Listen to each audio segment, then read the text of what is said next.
2016, je faisais des conférences au Monument de la Renaissance qui s'appelaient les Rendez-vous de l'Afrique consciente. Et dans ce cadre, on prenait un sujet chaque mois et on faisait une conférence avec des experts. Et le sujet était l'Afrique monétaire. Et j'ai demandé à un grand économiste qui s'appelle Babacar Sène de venir nous expliquer quel était le problème avec le franc CFA. Et j'avais invité mon petit frère Kémy Séba.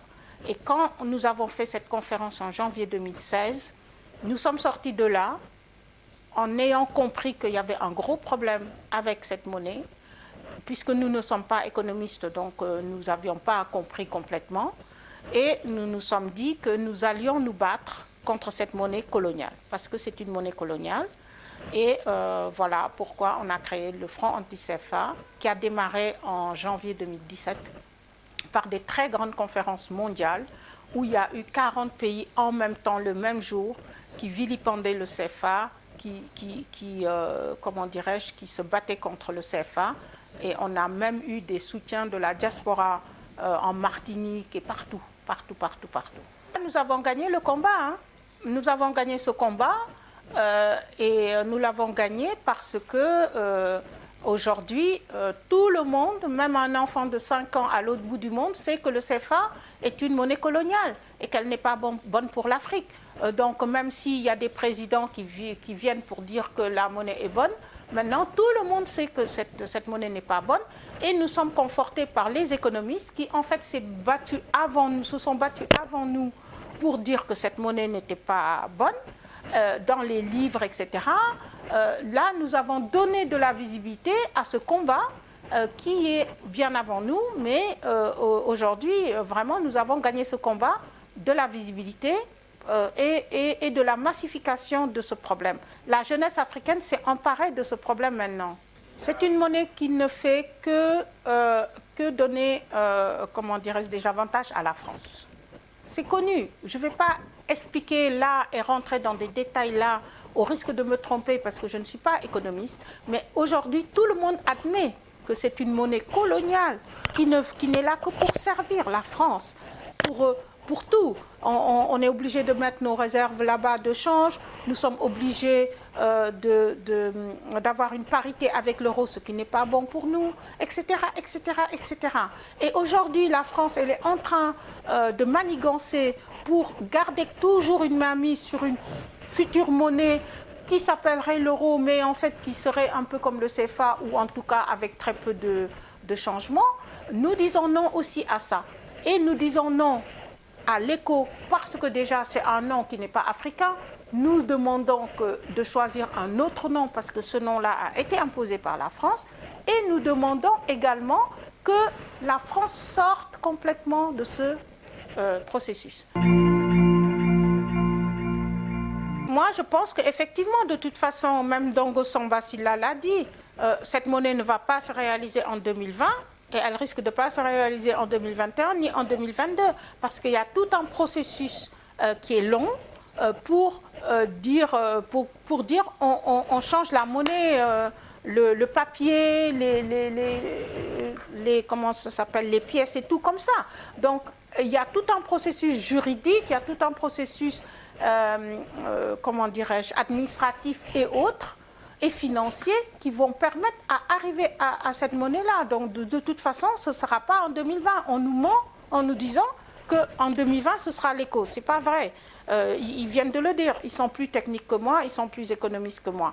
Ce que moi, je pense, c'est que déjà, on ne veut pas de ce nom-là, parce que ça a été imposé par la France, ce nom. Ça ne renvoie à rien d'africain, éco.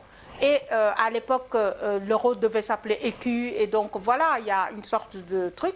On ne veut plus que la France nous dicte quoi que ce soit. On n'a qu'à faire un référendum africain s'il le faut pour avoir un nom à nous.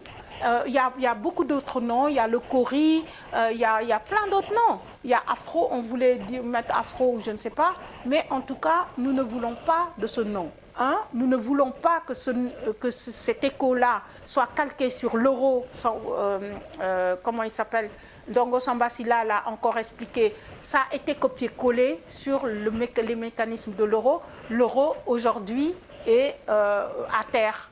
je veux dire que tous les peuples européens veulent sortir de l'euro aujourd'hui. Nous, on veut que la France sorte d'Afrique. Donc le slogan que nous, on utilise, c'est France dégage. France doit dégager de l'Afrique. Et quand on dit France doit dégager de l'Afrique, nous ne parlons pas du peuple français. Nous parlons de l'État colonialiste français. C'est un État colonialiste. Nous le savons tous depuis très longtemps. Esclavagiste d'abord, ensuite colonialiste, en fait, ensuite néocolonialiste. Et aujourd'hui, cette histoire de sécurité, c'est des pompiers pyromanes. Ils mettent le feu dans des endroits et après ils disent qu'ils viennent nous aider à éteindre le feu. Salif Keïta l'a dit, Nathalie Yamb l'a dit, Kémi Séba l'a dit avant tout le monde. Nous tous, on le dit tous les jours sur les réseaux sociaux et autres. Donc il est temps que la France entende qu'on ne veut plus d'elle en Afrique. C'est très simple. J'étais à ses côtés quand il a brûlé le billet. J'étais à ses côtés et c'est dans le cadre du front anti-CFA qu'il a fait cette action. Cette action, en fait, a contribué, malgré le fait que ça a été un sacrifice pour lui, sa famille, puisqu'ils ont été expulsés illégalement en plus et injustement. Ils ne menaçaient aucun ordre public, mais en fait, cette action a mené la lutte encore beaucoup plus loin. Et c'était le but. C'est-à-dire qu'aujourd'hui, Kémi Séba est fier d'avoir fait cette action symboliquement, comme il dit toujours, pas pour mettre, pour mettre du désordre, mais pour que cette lutte anti-CFA avance et que le monde entier voit en son geste à lui notre refus à tous. C'est ça qui s'est passé.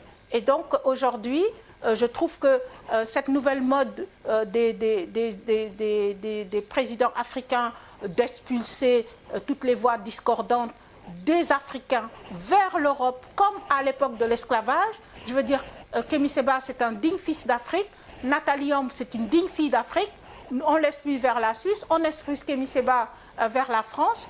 D'ailleurs, il est revenu depuis, tout de suite après au Bénin. Je trouve ça vraiment d'une violence esclavagiste quasiment, parce qu'on expulse nos fils en dehors du continent.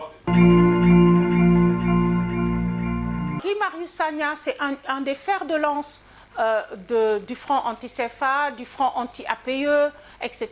Il a créé un mouvement qui s'appelle France Dégage. Il dérange. Il dérange. Donc aujourd'hui, si nous l'avons...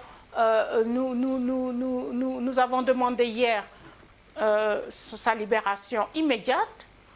Il n'a rien fait d'autre que d'exercer son droit constitutionnel qui est de faire une manifestation pacifique. C'est ce qu'ils ont fait. Ils n'ont rien fait d'autre.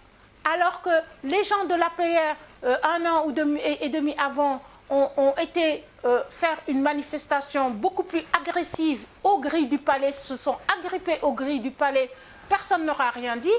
Aujourd'hui, 8 patriotes sont dans les geôles du régime qui maintenant en fait répriment toute liberté. Et nous sommes conscients qu'aujourd'hui au Sénégal, les libertés sont énormément menacées, les libertés d'expression, les libertés de manifester, etc. Et ça ne passera pas. Vous avez vu la manifestation hier, ça a été une grande manifestation de refus, déjà de ces pertes de liberté, mais aussi de cette augmentation incroyable, multipliée par 3 les factures de la Sénélec. Tout ça pour payer la gabégie et tous les vols de milliards qui ont été faits dans ce pays. Maintenant, on cherche de l'argent pour respirer et on veut le prendre dans la poche des plus pauvres. Nous disons non. Non bagne, non bagne. Voilà. Écoutez, là, je suis en train de réfléchir à une autre stratégie. S'il le faut, je retourne je ne sais pas moi... Ah ben, écoutez, hein, si vraiment on nous force, on n'a pas de quoi payer ces factures exorbitantes, on n'a pas de quoi le payer. Et je parle pour moi, mais je parle pour tous ces pauvres gens, ces gens qui font tailleurs qui utilisent l'électricité et autres, comment ils vont faire? Déjà, ils s'en sortent pas. Ils s'en sortaient pas avant. Donc, c'est pas normal. Il y a un gros problème aujourd'hui.